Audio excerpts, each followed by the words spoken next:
لله وكفى وسلام على عباده الذين اصطفى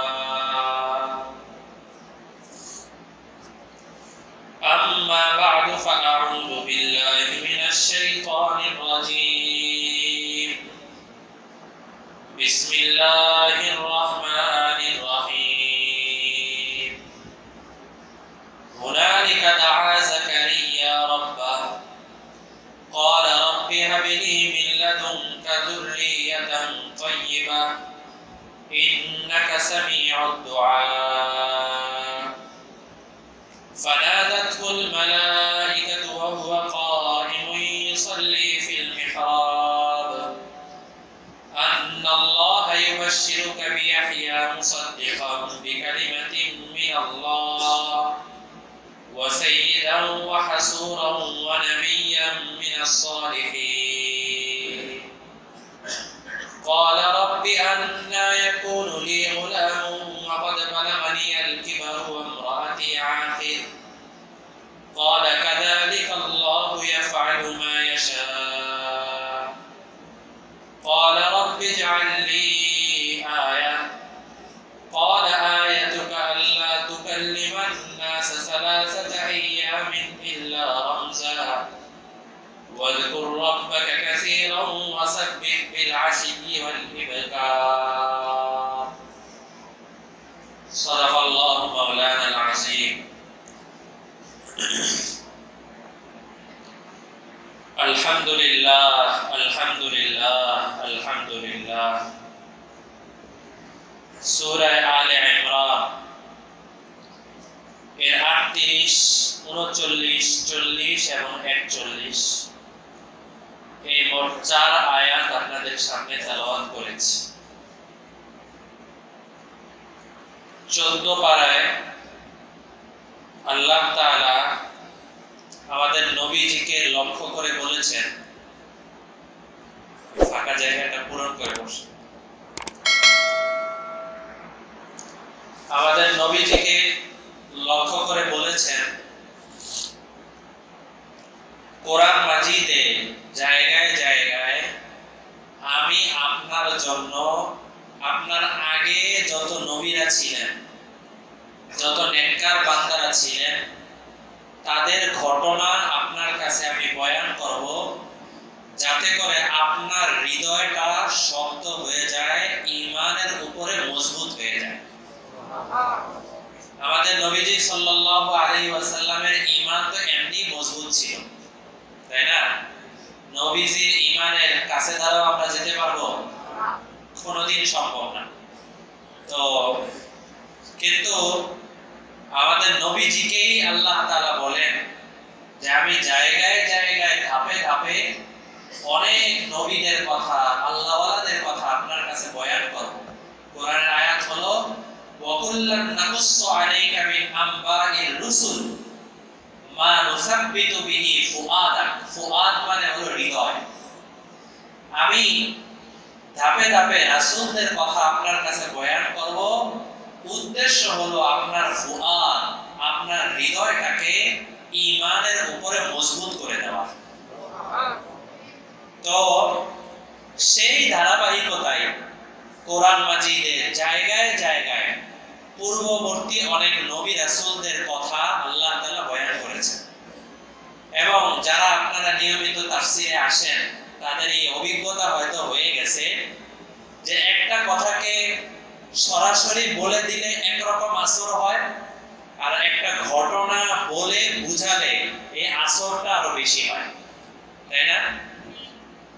গত সপ্তাহে যে আলোচনা গিয়েছে সেটা হলো জাকারিয়া আলাইহিস সালাম উনি দায়িত্ব নিলেন, মারিয়াম এর দায়িত্ব নিলেন। মারিয়ামের কে ছিলেন? জাকারিয়া খালু ছিলেন। মাশাআল্লাহ, অনেকেরই মনে আছে মারিয়ামের খালু ছিলেন। তো খালু দায়িত্ব নিলেন যে তার দেখাশোনা করার জিম্মাদারি আমি দায়িত্ব নিলাম। এরপর বাইতুল মুকাদ্দাসের ভিতরে আলাদা একটা কামরার মধ্যে তালাবদ্ধ করে লাগিয়ে রেখে জাকারিয়া আলাইহিস সালাম বাহিরে চলে যেতেন দ্বীনের দাওয়াত দেওয়ার জন্য, মানুষকে ইসলামের দিকে আনার জন্য। সমস্ত দাওয়াতের কাজ শেষ করে আবার যখন বিকেলে সন্ধ্যায় তিনি বাসায় ফিরতেন, বাইতুল মুকাদ্দাসে গিয়ে ওই রুমের মধ্যে ঢুকে দেখতে পাইতেন যে গরমকালের ফল শীতকালে চলে আসছে, শীতকালের ফল গরমকালে চলে আসছে, এই আবদ্ধ লাগানো একটা রুমের ভিতরে। তো হযরত মারিয়ামকে উনি জিজ্ঞেস করলেন যে তোমার কাছে এই তালা লাগানো রুম, দরজা, এর ভিতরে তোমার কাছে খাবার নিয়ে আসে কে? আবার তাও খাবার হলো বেমৌসুমি ফল, যেই ফলটা এখন পাওয়া যাওয়ার কথা না সেই ফলটা এখন চলে আসে, যেই খাবারটা এখন পাওয়া যাওয়ার কথা না সেই খাবারটা এখন আসে। এটা কিভাবে সম্ভব? তো গত সপ্তাহে আমরা তাফসীরে আলোচনা করেছিলাম এই 3 পারার 13 নম্বর পৃষ্ঠার একদম শেষ আয়াত। হযরত মারিয়াম ওই প্রশ্নের জবাবে যেই কথাটা বলেছিলেন সেই কথাটাকে আল্লাহ তাআলা এই জায়গায় আয়াত বানিয়ে নাযিল করেছেন। তো মারিয়াম বলছেন হুয়া মিন ইনদিল্লাহ ইন্নাল্লাহা ইয়ারযুকু মান ইয়াশা বিগাইরি হিসাব। আমার কাছে যে খাবার আসে এই খাবার হলো আল্লাহ তাআলার পক্ষ থেকে আসে।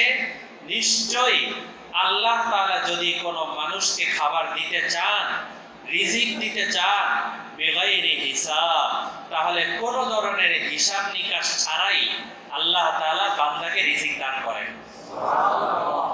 এই কথা বলছেন। এখানে একটা কথা আপনাদেরকে বলি, রিজিক বলতে আমরা সাধারণত মুরাদ নেই টাকা পয়সা। রিজিক বলতে আমরা উদ্দেশ্য নেই হলো খাবার দাবার। কিন্তু মনে রাখবেন রিজিক এটা শুধু খাবার দাবারের সাথে সম্পৃক্ত না। আমি যে চোখে দেখতে পাচ্ছি এটাও একটা রিজিক, আমি যে হাত দিয়ে ধরতে পাচ্ছি এটাও একটা রিজিক। এই রিজিক যার নাই সে হাত দিয়ে ধরতে পারে না। আমি পা দিয়ে চলতে পারছি এটাও একটা রিজিক।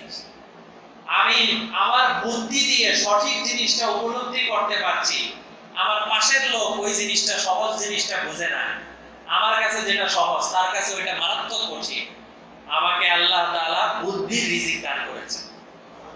তো রিজিক এটা শুধুমাত্র খাবার দাবারের সাথে সম্পৃক্ত না। রিজিক সন্তানাদি হওয়া এটাও রিজিক, নেককার বিবি পাওয়া এটাও রিজিক, বাপ মা বাবা ভালো পরিবারে ভালো বংশে জন্ম হওয়া এটাও রিজিক, ভালো মানুষদের সাথে থাকতে পারা এটাও রিজিক। এগুলো সব রিজিক, যেটা আমপাড়ার মধ্যে বিস্তারিত আছে, ওইদিকে এখন যাব না। তো যেহেতু এটা বুঝতে পারলেন যে রিজিক শুধুমাত্র খাবার দাবার না, রিজিক সব জিনিস যেটা আল্লাহ তাআলার পক্ষ থেকে নিয়ামত সেটাই রিজিক। এবার মারিয়াম বললেন যে আমার কাছে খাবার দাবার পাঠিয়ে দেয় আল্লাহ তাআলা। উনি খাবার পাঠানোর জন্য কোনো মাধ্যমের প্রয়োজন নাই, চতুর্দিকে দেয়াল লাগানো, তালা মারা, এর ভিতরেও খাবার পৌঁছে দিতে পারেন কে? আল্লাহ তাআলা।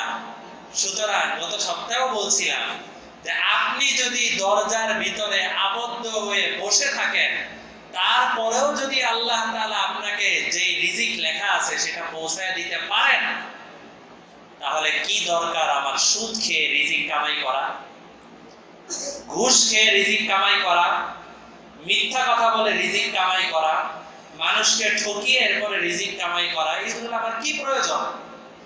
আমার যতটুকু লেখা আছে এর একটা টাকাও বেশি আমি কামাই করতে পারবো না, 1 টাকাও বেশি কামাই করতে পারবো না, তাহলে আমি কেন অবৈধ পন্থায় যাব? আমার প্রয়োজনটা কি? তো মারিয়াম যখন বললেন যে আল্লাহ যাকে চান তাকে হিসাব ছাড়া রিজিক দান করেন, বর্ণনায় পাওয়া যায় হযরত জাকারিয়া আলাইহিস সালামের তখন বয়স ছিল 120 বছর, আর ওনার বিবির বয়স ছিল 90 বছর, 98 বছর। তো 120 বছরের পুরুষ আর 98 বছরের মহিলা, ওনারা দুইজন সংসার করছেন।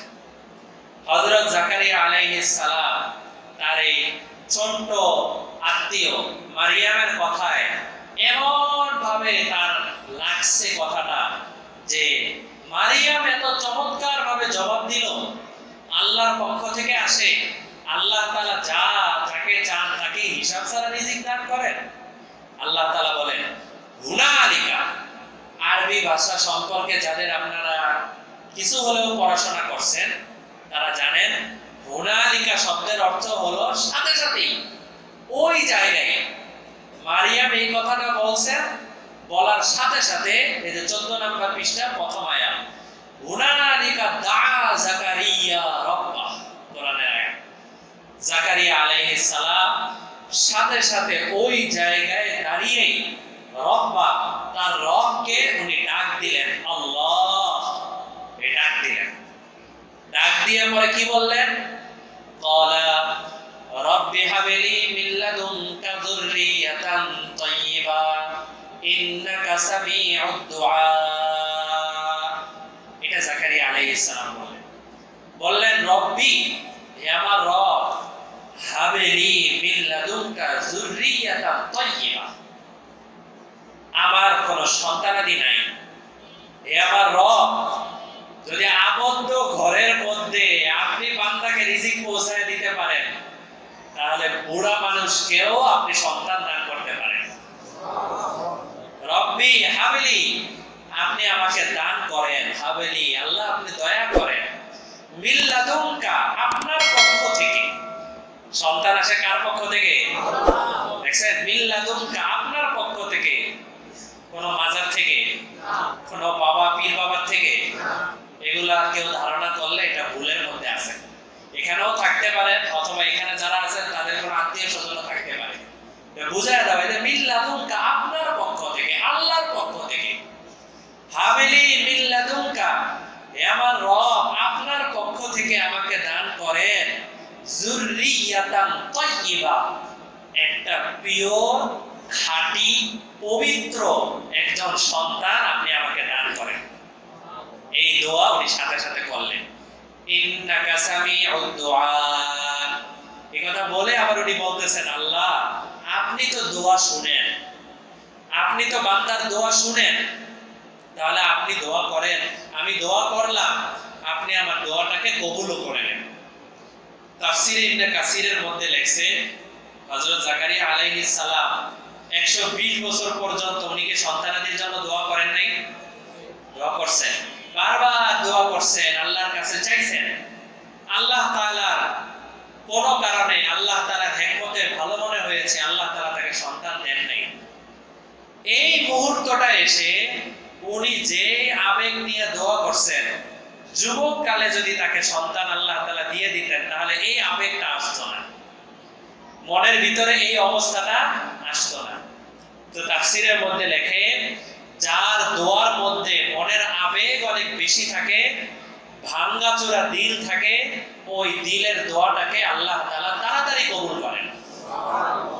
একটা হলো হাত তুললেন, হাত তোলার পরে দোয়া করলেন, আল্লাহ আমাকে মাফ করে দেন, আমার মা বাবাকে মাফ করে দেন, এটা হলো একটা অবস্থা। আরেকটা অবস্থা হলো আমার মা বাবা অন্ধকার কবরে আছেন, জানা নাই কি অবস্থায় আছেন, আজকে ওনাদের সাথে খাবার খেতে পারছি না, না জানি উনি আল্লাহ না করুক কোন আযাবের মধ্যে আছে কিনা। এরকম মা বাবার কথা মনে করে মনে করে মনে করে একটা ভাঙ্গা হৃদয় হয়ে, এটাকে আরবিতে হাদিসের মধ্যে আসে হলো মুনকাসিরাতুল কুলুব। মুনকাসিরাতুল কুলুব মানে হলো হৃদয়টা টুকরা টুকরা হয়ে গেছে, এমন একটা হৃদয় নিয়ে এরপরে আল্লাহর কাছে যদি দোয়া করা হয় তাহলে ওই দোয়া আল্লাহ তাআলা তাড়াতাড়ি কবুল করেন। আমাদের একটা অবস্থা, বাস্তব অবস্থাটা বলি, মা বাবা মারা যাওয়ার পরে প্রথম 1 মাস 2 মাস মা বাবার জন্য যেভাবে দোয়া করা হয়, বাকি সারা জীবনেও মনে হয় ওই ভাঙ্গা হৃদয় নিয়ে দোয়া করা হয় না। বাস্তব না? মনে আসে না। হ্যাঁ, একটু মনে পড়ে আমারে বাবা ছিল, মা ছিল, একটু মনে পড়ে, বা একটু দোয়া করি, দাদা ছিলেন, দাদি ছিলেন, দোয়া করি। কিন্তু ভাঙা হৃদয় যেটা, যেই হৃদয়টা ভাঙা, যেই হৃদয়ের কথাটা আল্লাহ তাআলা অনেক কবুল করেন, ওই হৃদয় নিয়ে দোয়া আমাদের মধ্যে খুবই কম হয়। এই জন্য সবসময় ভাঙা হৃদয় থাকা, মনটাকে কাঁদো কাঁদো ভাব রাখা, আর আল্লাহ তাআলার কাছে ওই কান্না ভাব নিয়ে দোয়া করতে থাকা, আল্লাহ তাআলা এই দোয়াকে আরো বেশি কবুল করেন। হযরত জাকারিয়া আলাইহিস সালাম দোয়া করলেন, আল্লাহ, উনি বলতে পারতেন কিন্তু আল্লাহ আমাকে একটা সন্তান দেন, এটা বলেন নাই, উনি বলছে যুররিয়াতান তাইয়্যিবা, শুধু সন্তান না, আমার সন্তান, সন্তানের সন্তান, যুররিয়া, যুররিয়া মানে হলো একদম বংশধর, আমার যত বংশধর আছে তাদেরকে আপনি আমাকে একটা বংশধর দান করেন, এবং তাইয়্যিবা, প্রত্যেকেই আমার বংশধরের যারা হবে তারা প্রত্যেকেই যেন পুত পবিত্র হয়, ভালো মানুষ হয়, নেককার হয়।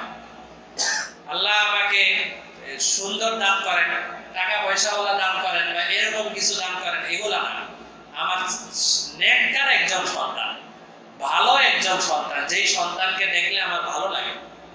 এই জন্যই তো আমরা অনেক প্রায় কয়েক সপ্তাহ যাবত 19 পারা ইবাদুর রহমান কাদেরকে বলা হয় তাদের একটা ব্যাখ্যা করছিলাম না জুমার বয়ানে। ওখানে কিন্তু শেষ সপ্তাহের মধ্যে আমরা বলছিলাম যে আল্লাহ তাআলার নেক বান্দা যারা আল্লাহ তাআলার কাছে এই দোয়া করে, ওয়াল্লাযীনা ইয়াকুলুন রব্বানা হাব লানা মিন আজওয়াজিনা ওয়া যুররিয়াতিনা কুররাতা আয়ুন, হে আল্লাহ আমাকে আমার বিবি এবং আমার সন্তানাদি বংশধর এমন দান করেন যাদেরকে দেখলে আমার চোখটা জুড়ায় যায়, যারা নেককার হয়, যারা নামাজি হয়, যারা দিনদার হয়, এরকম একজন নেককার বংশধর আমাকে দান করেন। এই দোয়াটা আল্লাহ তাআলা বেশি পছন্দ করেন। তো হযরত জাকারিয়া আলাইহিস সালাম তো মারিয়ামের কাছ থেকে ওই কথা শুনে উনি আল্লাহর কাছে দোয়া করছেন। এরপরে কি হলো? ফানাদাতুল মালাইকাতু ওয়া হুয়া কাইমুন ইউসাল্লি ফিল মিহরাব। জাকারিয়া আলাইহিস সালামের একটা দায়িত্ব ছিল, বাইতুল মুকাদ্দাস, ফিলিস্তিনের যে বাইতুল মুকাদ্দাস আছে, এই বাইতুল মুকাদ্দাসে ইমামতি করতেন হযরত জাকারিয়া আলাইহিস সালাম, উনি ইমাম ছিলেন। তো উনি নামাজে দাঁড়াইছেন, ওয়া হুয়া কাইমুন, কাইমুন মানে দাঁড়িয়ে আছেন, ইউসাল্লি ফিল মিহরাব, মিহরাবের মধ্যে দাঁড়িয়ে উনি নামাজ পড়াচ্ছেন, মানে ওনার পিছনে আরো মুক্তাদিরা আছেন আর উনি নামাজ পড়তেছেন। এই সময় ফানাদাতুল মালাইকা, একজন ফেরেশতা আসমান থেকে নামাজের মধ্যেই তার কাছে চলে আসলো। আসার পর আন্নাল্লাহ ইউবাশশিরুকা বিয়াহইয়া, হে জাকারিয়া শোনো, আপনাকে আল্লাহ তাআলা ইয়াহিয়া নামক একজন সন্তানের সুসংবাদ দান করছেন। সন্তানের তো দান করছেনই, আবার সন্তানের নাম কি হবে? ইয়াহিয়া। ওই ইয়াহিয়া যে নাম হবে সেই নামটাও আল্লাহ তাআলা বলে দিয়েছেন যে ইয়াহিয়া নামক একজন সন্তান আপনাকে দান করবেন, সেই সুসংবাদ আল্লাহ তাআলা আপনাকে দান করছেন। এই কথা বলছেন। বলার পরে এবার আরো অতিরিক্ত 4টা কথা বলতেছেন, খেয়াল রাখেন। এক নাম্বার, মুসাদ্দিকাম বিকালিমাতিন মিনাল্লাহ, ইয়াহিয়া নামক যে সন্তান আসবে সেই সন্তানের একটা বৈশিষ্ট্য হবে হলো সেই সন্তান আল্লাহর কালেমাকে সত্যায়ন করবে, বিশ্বাস করবে, আল্লাহর কালেমাকে বিশ্বাস করবে। আল্লাহর কালেমাকে বিশ্বাস করবে মানে কি? মানে হলো হযরত জাকারিয়ার যে সন্তান হচ্ছে এটাই তো দুনিয়ার নিয়মের সাথে মিলে না। 120 বছর বয়সের মানুষের থেকে সন্তান হবে নাকি? এটা তো দুনিয়ার নিয়মের বাইরে না, এটাই তো একটা দুনিয়ার নিয়মের বাইরে, আল্লাহর কুদরতের বহিঃপ্রকাশ ঘটতেছে। আবার উনি যিনি আল্লাহর কুদরতের বহিঃপ্রকাশ যার মাধ্যমে ঘটলো হযরত ইয়াহিয়া, ওই যে মারিয়াম যার এক কথার কারণে জাকারিয়ার দোয়া আল্লাহ কবুল করলেন, ওই মারিয়ামের মাধ্যমে আল্লাহ তাআলা আরেক কুদরতের বহিঃপ্রকাশ ঘটাবেন। সেটা কি? স্বামী ছাড়া সন্তান হওয়া। তো মারিয়ামের সন্তান কে হয়েছে? হযরত ঈসা আলাইহিস সালাম। এখন ইঙ্গিত দিয়ে দেওয়া হচ্ছে জাকারিয়া আপনারে ইয়াহিয়া নামক সন্তানের সুসংবাদ দেওয়া হচ্ছে, যেই সন্তান আল্লাহর আরেক কালেমা আসতেছে সেই কালেমা যে আসলেই আল্লাহর কালেমা, ওই কথার স্বীকৃতি দিবে হলো ইয়াহিয়া। তার মানে কি? ওই মারিয়ামের যখন সন্তান হয়েছে তখন এলাকার সব মানুষরা, অনেক মানুষরা তারা বলা শুরু করছে। ওইটা 16 পারার মধ্যে ঘটনা আছে, আমি শুধু ইঙ্গিত দিয়ে যাই। ওখানে মারিয়ামকে এলাকার অনেক মানুষ বলছে, মারিয়াম মা কানাত আবুকি রাসাউ ওয়া মা কানাত উম্মুকি বাগিয়া, কোরআনের আয়াত 16 পারা।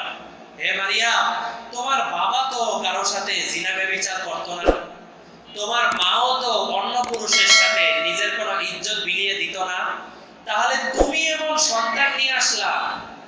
ছি। এই কথা বলে হযরত মারিয়ামকে অনেক ধিক্কার দিছে এলাকার লোকেরা।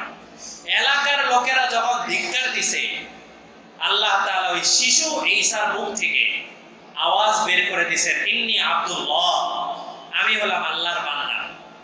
এই শিশু আব্দুল্লাহ যখন মুখে স্বীকার করছে, তখন সর্বপ্রথম এই ঈসার কথাকে, ঈসা পবিত্র ছেলে, ঈসা নেক ছেলে, ঈসা দুনিয়াতে আল্লাহর কুদরতে আসছে, কোন ধরনের অবৈধ কাজ তার মা করে নাই, এই কথার ব্যাপারে সর্বপ্রথম সাক্ষী দিছে হযরত ইয়াহিয়া আলাইহিস সালাম, এই জাকারিয়া আলাইহিস সালামের ছেলে।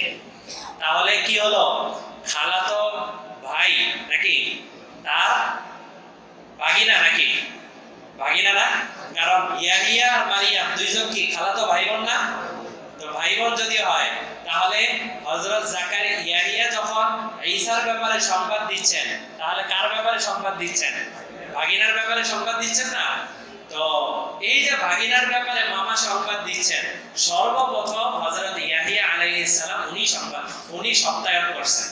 তো এত পরে যে ঘটনাটা ঘটবে, এখনো তো ইয়াহিয়া দুনিয়াতে আসেই নাই, মাত্র সংবাদ আসছে, ওই সময় আল্লাহ সুসংবাদ দিয়ে দিয়েছেন যে তোমাকে আমি এমন এক ইয়াহিয়া সন্তানের সুসংবাদ দিলাম, যে সন্তান এসে আল্লাহর আরেক কালেমাকে স্বীকার করবে, ঈমান আনবে। এটা হলো এক নাম্বার গুণ।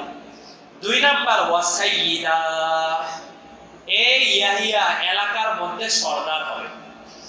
সর্দার হবে। সর্দার মানে কি?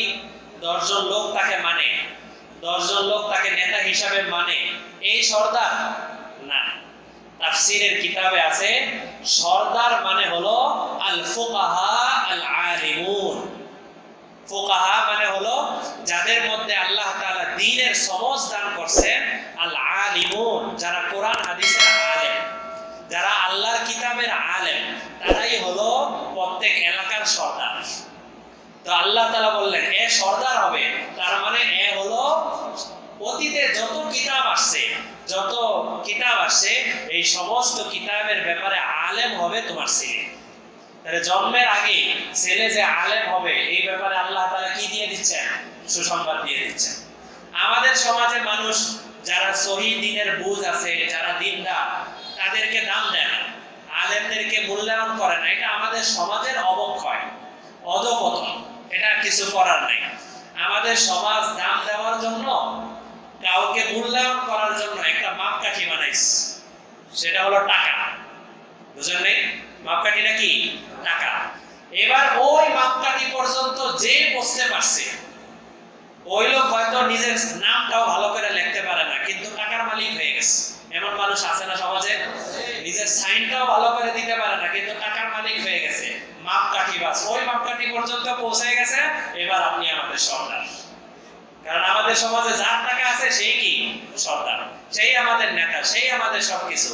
সে হয়তো নিজের নামটাও লিখতে পারে না, তার হয়তো আমল আখলাক ঠিক নাই, তার পরিবার ঠিক নাই, তার নিজের কোনো কিছু আমানতদারিতা নাই, কিচ্ছু না থাকো, কোনো দরকার নাই, কোনো প্রয়োজন নাই। ওই যে মাপকাঠি হলো টাকা, বাস ওই পর্যন্ত পৌঁছতে পারলেই এবার যেভাবে হোক সে এখন আমাদের সর্দার।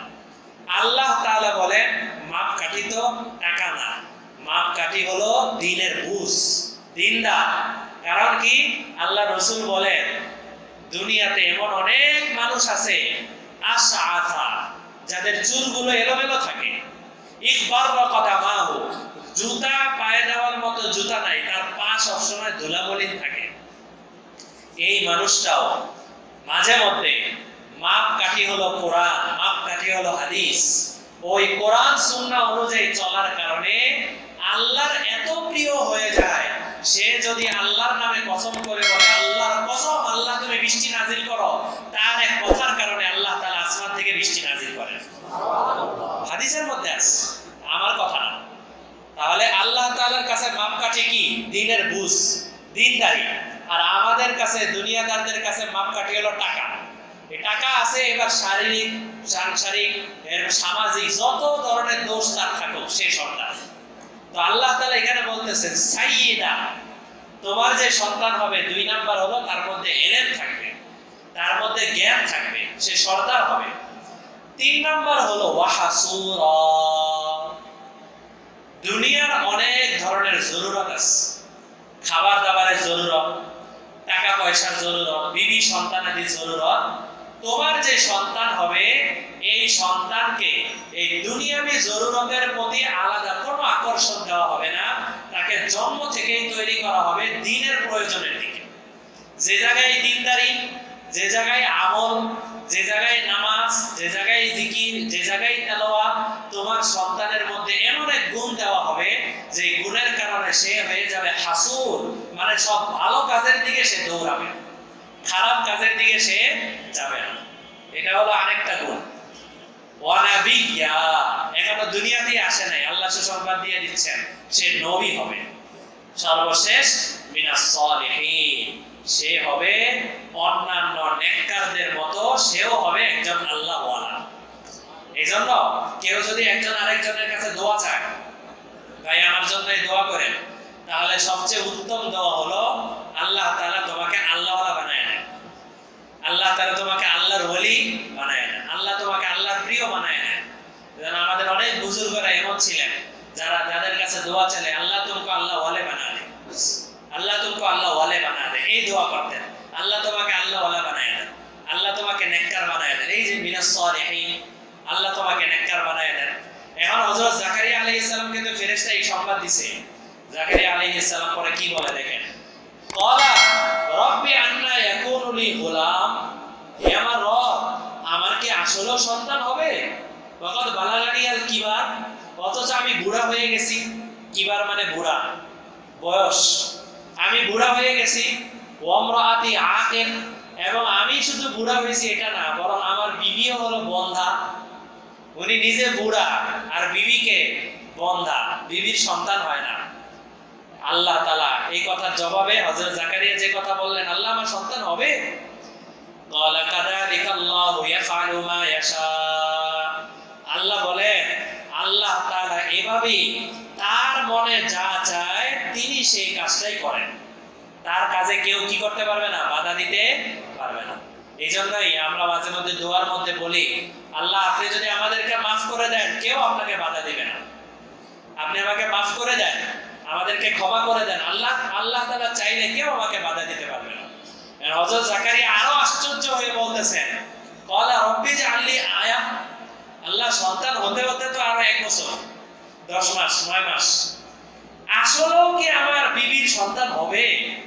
আসলেও যদি সন্তান হয় তাহলে এমন একটা ইজআলনি আয়া, একটা আয়াত, একটা নিদর্শন আমাকে দান করেন, একটা আলামত আমাকে দান করেন তো আমার বিবির আসলেও সন্তান হবে, আমার সন্তান যে আসলেও হবে আমাকে একটা নিদর্শন দেন। দেখছেন আল্লাহর সাথে কি পরিমাণ মহব্বত হলে এইভাবে আদান প্রদান হইতে পারে, কথাবার্তার আদান প্রদান হইতে পারে। এটা আল্লাহ তাআলা বলেন, ক্বালা আয়াতুকা আল্লা তুকাল্লিমান নাসা সালাসাতা আইয়ামিন ইল্লা রামজা, আমার পক্ষ থেকে একটা নিদর্শন হলো, ঠিক আছে তুমি এখন যাও মানুষের কাছে দ্বীনের দাওয়াত দিতে যাও, কিন্তু দ্বীনের দাওয়াত দিতে গিয়ে কথা বলার প্রয়োজন হয় না? কথা বলার প্রয়োজন হয় কিনা? কারণ দাওয়াত দিতে গেলে সহিভাবে কথাটাকে বোঝানো। হযরত সৈয়দ আবুল হাসান নদভী রাহমাতুল্লাহ আলাইহি উনি বলতেন যে বাত সহি হো, তরিকা সহি হো, মাকসাদ সহি হো, কথাও সহি হইতে হবে, তরিকাও সহি হইতে হবে, মাকসাদও কি হইতে হবে, সহি হইতে হবে, তিনটাই সহি হইতে হবে। তো স্পষ্টভাবে একটা কথা তো বুঝাতে হবে।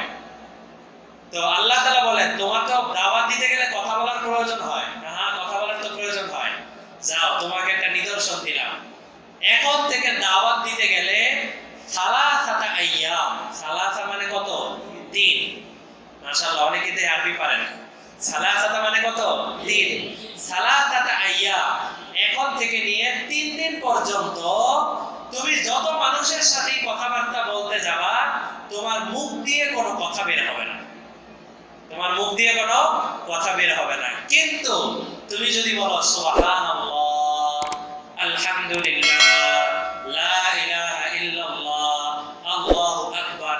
এই সমস্ত তাসবিহ যদি তুমি মানুষের সামনে গিয়ে পড়ো, তাহলে এগুলো পড়ার সময় তোমার মুখ দিয়ে আওয়াজ বের হবে, কিন্তু অন্য কোনো কথা যদি বলতে যাও তোমার মুখ দিয়ে কোনো আওয়াজ বের হবে না।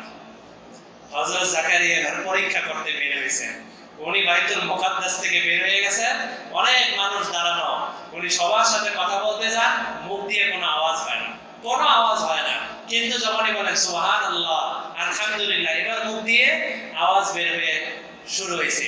আল্লাহ তাআলা বলেন কি, এই যে এখন কথা বলার কোনো প্রয়োজন হচ্ছে না, এখন তুমি একটা কাজ করো, ওয়াযকুর রাব্বাকা কাসীরা, তুমি এখন এই সুযোগে মানুষের সাথে আর কথা বলার কোনো দরকার নাই, বেশি বেশি আমার জিকির করতে থাকো। আল্লাহর একজন নবী, তাকে আল্লাহ তাআলা কি বলেন, বেশি বেশি আমার জিকির করো। ওয়াসাব্বিহ বিল আশিয়ি ওয়াল ইবকার, সকাল বেলাও আমার তাসবিহ পড়ো, সন্ধ্যা বেলাও আমার তাসবিহ পড়ো। তাফসীরে মাযহারির মধ্যে আছে সকাল বেলা তাসবিহ পড়া আর সন্ধ্যা বেলা তাসবিহ পড়া, এই দুই বেলার কথা আল্লাহ তাআলা কেন বলছেন, এটার দুইটা কারণ হইতে পারে। একটা কারণ হলো সকালবেলা তাসবিহ পড়লাম, সারা দিনের তাসবিহ হয়ে গেল, সন্ধ্যাবেলা তাসবিহ পড়লাম, সারা রাতের তাসবিহ হয়ে গেল। আরেকটা কারণ হতে পারে সকালবেলা সন্ধ্যাবেলা তাসবিহ পড়া মানে হলো সর্বদাই তুমি আমি মাওলা পাকের জিকির করতে থাকো, আল্লাহ পাকের জিকির করতে থাকো সর্বদা, এটা সর্বদা উদ্দেশ্য। তো আমরা যেটাই উদ্দেশ্য নিই না কেন, আপনি সকালবেলা জিকির করেন, সন্ধ্যাবেলা জিকির করেন।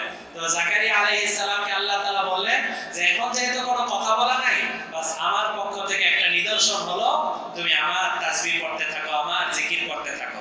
দেখেন আল্লাহ তাআলাতে কত বড় কুদরতওয়ালা জাত, কত বড় শক্তিমান জাত, মন চাইলে কথা বন্ধ করে দিবেন, আবার জিকির জারি করে দিবেন, কত বড় কুদরত না। কিন্তু আমরা সেই জাতকে বাদ দিয়ে অন্য জাতের বা অন্য মানুষদের অন্য দুনিয়ার পিছনে দৌড়াই আর দুনিয়ার জিকির করতে করতে ওই জাতকে ভুলে যাই, এটা কি আমাদের জন্য উচিত? এটা ঠিক না।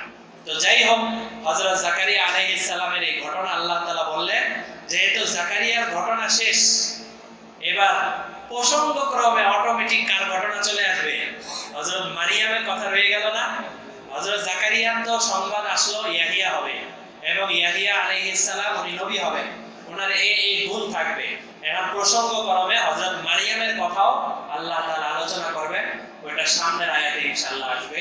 তো যা বলা হলো, আল্লাহ তাআলা আমাদের সবাইকে এই কথাগুলোর উপর আমল করার তৌফিক দান করেন। ওয়া আখিরু দাওয়ানা আলহামদুলিল্লাহি রাব্বিল আলামিন।